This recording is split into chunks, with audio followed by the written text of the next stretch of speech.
PSSI resmi menunjuk legenda Ajax Amsterdam Simon Tahamata bergabung dalam tim kepelatihan Timnas Indonesia. Simon ditunjuk sebagai kepala pemandu bakat sepak bola nasional. Bergabung bersama Timnas Indonesia. Informasi bergabungnya Simon disampaikan langsung melalui laman resmi PSSI. Simon ditunjuk sebagai kepala pemandu bakat atau Head of Scouting sepak bola.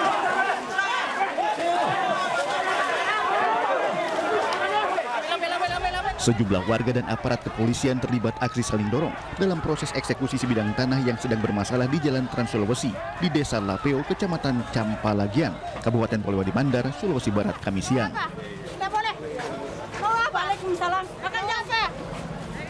Warga menolak proses eksekusi dan berusaha mengadang ratusan personel gabungan polisi serta BRIMOB.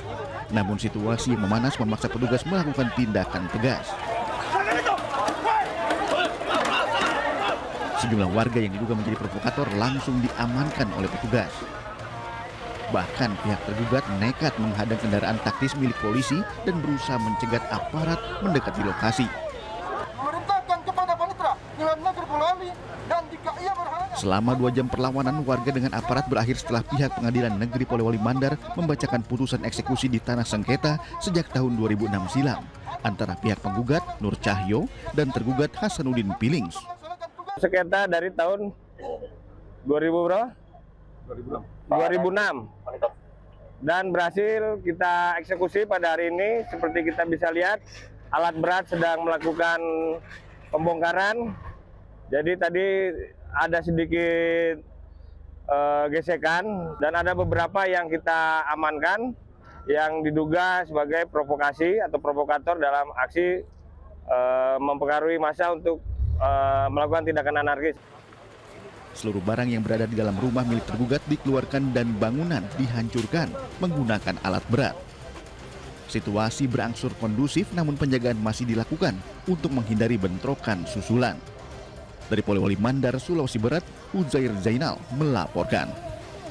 Pemirsa, laporan Ridwan Kamil terhadap Lisa Mariana naik ke tahap penyidikan. Polisi akan memeriksa pihak-pihak yang diduga memiliki hubungan dengan kasus Ridwan Kamil tersebut.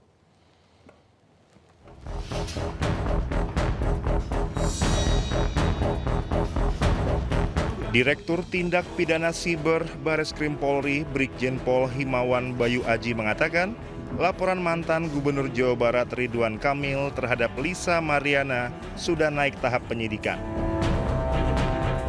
Himawan mengatakan penyidik sudah memeriksa 6 saksi. Ia pun mengaku penyidik akan melakukan pemeriksaan dalam waktu dekat yang melibatkan mantan wali kota Bandung ini. 6 saksi sudah dilakukan pemeriksaan sementara. Nah, nanti ini masih berlanjut. Apakah benar kasusnya sudah naik tahap penyidikan, Pak? Pak Dir izin Pak Dir. Sudah status penyidikan. Oke, sementara itu ya. Apakah Lisa Mariana sudah diperiksa, Pak? Ya, Pak, Lisa Mariana sudah apakah salah satu, Pak?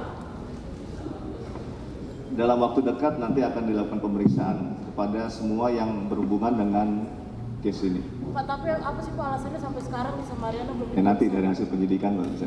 Ya. Sebelumnya, wanita bernama Lisa Mariana mengunggah tangkapan layar percakapan pribadinya dengan seseorang yang diduga Ridwan Kamil pada 26 Maret 2025. Dalam unggahan tersebut, Lisa berusaha menghubungi orang yang diduga sebagai Ridwan Kamil dan mengeklaim mengandung anaknya. Hal itu memicu persepsi perselingkuhan antara Ridwan Kamil dan Lisa yang menjadi awal mula dugaan pencemaran nama baik Ridwan Kamil. Ridwan Kamil pun mengklarifikasi bahwa permasalahannya dengan Lisa sudah selesai 4 tahun lalu dengan bukti akurat tidak terbantah.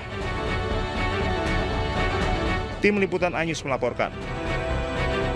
Sementara itu pada sidang lanjutan dalam kasus dugaan suap dan perintangan penyidikan oleh Hasto Kristianto, Jaksa Penuntut Umum KPK menghadirkan Saiful Bahri, mantan staf Hasto sebagai saksi. Berarti komunikasi ini tadi ada 600, yang 200 dipakai untuk DP penghijauan dulu ini nggak ada hubungannya sama sekali dengan pemberian ke Wahyu Setiawan. Sidang lanjutan dengan agenda pembuktian Jaksa Penuntut Umum pada Komisi Pemberantasan Korupsi menghadirkan 2 orang saksi. Salah satunya adalah Saiful Bahri, saksi kunci yang merupakan kader PDIP sekaligus mantan staf Hasto. Dalam sidang, kuasa hukum Sekjen PDIP Hasto Kristianto, Febri Diansyah, menyoroti sejumlah kontradiksi dalam kesaksian Saiful Bahri. Menurut Febri, maksud kami, pernyataan Saiful tidak selaras dengan keterangan dari 13 saksi yang telah diperiksa sebelumnya. Febri juga mengklaim kliennya tidak memberi arahan untuk adanya suap dalam rangka meloloskan Harun Masiku sebagai anggota DPR lewat mekanisme pergantian antar waktu. Berikutnya, Pak. Kami mencatat cukup banyak pertentangan dan kontradiksi dengan keterangan saksi-saksi yang lain yang sudah diperiksa sebelumnya. Ada 13 orang saksi yang sudah diperiksa sebelumnya dari berbagai unsur dan kami mengidentifikasi cukup banyak pertentangan-pertentangan tersebut. Termasuk diantaranya terkait dengan sumber dana 400 juta, kemudian pertemuan-pertemuan yang dilakukan dan juga arahan-arahan yang seolah-olah dituduhkan itu berasal dari Pak Hasto. Bahwa tidak pernah ada perintah dari saya untuk melakukan suap. Bahkan saya memberikan teguran keras ketika mendengar hal tersebut, adanya permintaan dana kepada saudara Harun Masiku, dan juga tidak semua dilaporkan kepada saya karena aspek-aspek yang menjadi tanggung jawab Sekjen adalah hal-hal yang strategis, dan keputusan dari DPP PD Perjuangan adalah keputusan yang bersifat konstitusional, dan itu juga diakui oleh saudara terdakwa, oleh saudara saksi, dan yang sangat penting adalah tidak ada dana dari saya, di mana saudara saksi Saiful Bahri tadi sudah menegaskan bahwa keseluruhan dana 1,25 miliar itu berasal dari saudara Harun Masiku. Kejaksaan Negeri Jakarta Pusat menetapkan 5 tersangka dalam kasus dugaan korupsi Pusat Data Nasional Sementara atau PDNS di Kementerian Komunikasi dan Informasi periode 2020-2024. 5 tersangka ini ditahan selama 20 hari ke depan. Dengan menggunakan rompi tahanan, para tersangka digiring keluar kantor Kejaksaan Negeri Jakarta Pusat untuk dibawa ke rumah tahanan. Dari 5 tersangka, 3 diantaranya adalah pejabat Kominfo, yakni Direktur Jenderal Aplikasi Informatika Pemerintahan Kementerian Komunikasi dan Informatika periode 2016-2024, Samuel Abrizani Pangarpan. Direktur Layanan Aplikasi Informatika Kominfo periode 2019 hingga 2023, Bambang Dwi Anggono selaku dan Nova Zanda selaku pejabat komitmen atau PPK dalam pengadaan barang atau jasa PDNS Kominfo, Kemenkominfo, maksud kami periode 2020 hingga 2024. Sedangkan 2 tersangka lainnya adalah AA dan PPA dari pihak swasta sebagai pemenang tender PPDNS. Di mana dalam perencanaan tender, KAK yang digunakan mengacu pada perusahaan tertentu, yang kemudian di dalam proses tendernya perusahaan tersebut akhirnya dimenangkan. Dalam pelaksanaannya, perusahaan pelaksana justru mensubkonkan kembali kepada perusahaan lain, dan barang yang digunakan untuk layanan tersebut tidak memenuhi spesifikasi teknis. Kita beralih ke informasi berikutnya, pemirsa. Presiden Prabowo Subianto menandatangani Peraturan Presiden Nomor 66 Tahun 2025 tentang perlindungan negara terhadap jaksa. Dalam aturan itu, jaksa bisa mendapatkan perlindungan dari TNI dan Polri.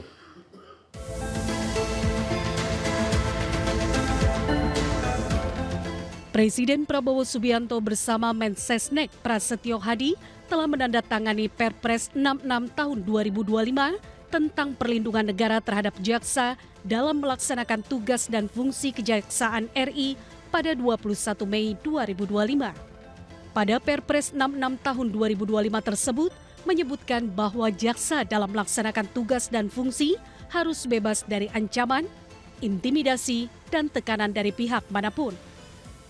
Lebih lanjut, dalam pasal 6 Perpres 66 tahun 2025 mengatur 6 jenis perlindungan yang akan didapatkan jaksa.